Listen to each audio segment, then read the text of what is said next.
Today on our Gaza City skyline in ruins as Israel intensifies its offensive, flattening high-rises in densely populated areas. As Israel flattens Gaza City's skyline, hundreds of thousands of terrified Palestinians flee for their lives.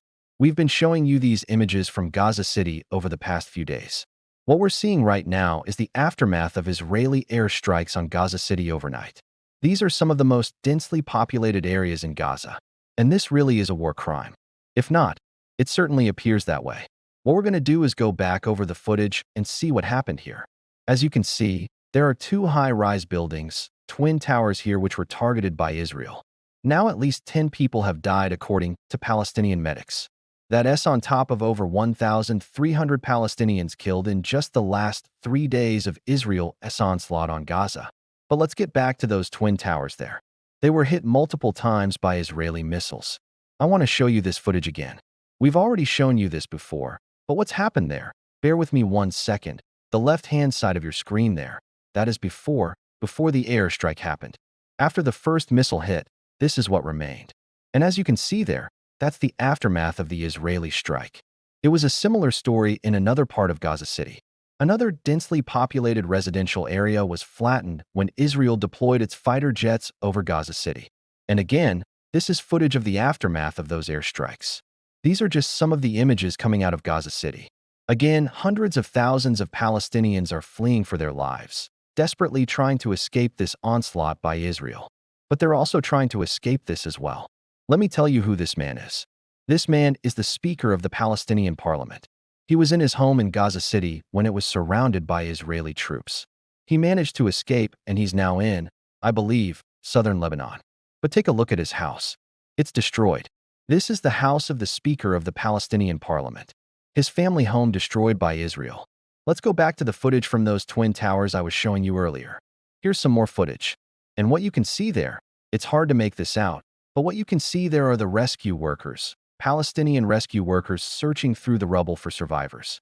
The chances of finding survivors at this point, almost 4 days into Israel's onslaught on Gaza, the chances of finding survivors are very slim. But these images really speak 1,000 words.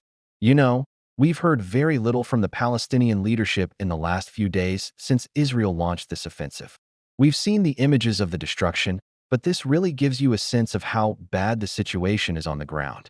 Hundreds of thousands of people trapped in Gaza City, desperately trying to flee for their lives, trying to get out of this city, but unable to because Israel has surrounded it. And now with the intensity of the airstrikes, even if they were to try and flee, there's nowhere to go. So what we're seeing here is the true face of this so-called defensive operation by Israel. It's not defensive, it's fully offensive. They're on the attack. They're attacking densely populated civilian areas. And as I said, this is a tactic that they've used time and time again throughout this conflict. The last time we saw something like this was in May 2021 during the last major conflict between Israel and Hamas. At that time, Israel heavily relied on a tactic called shock and awe. Remember that phrase? Shock and awe. That was the tactic that the U.S. military employed in Iraq in 2003. Israel heavily relied on that during the last war in 2021.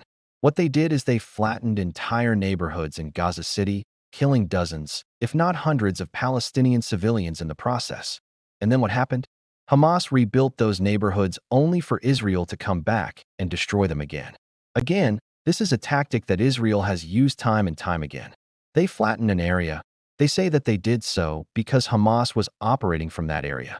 And then when Hamas rebuilds it, they go back and destroy it all over again. But we don't have time to waste. We need to get back to the live stream. And unfortunately, I must leave you now.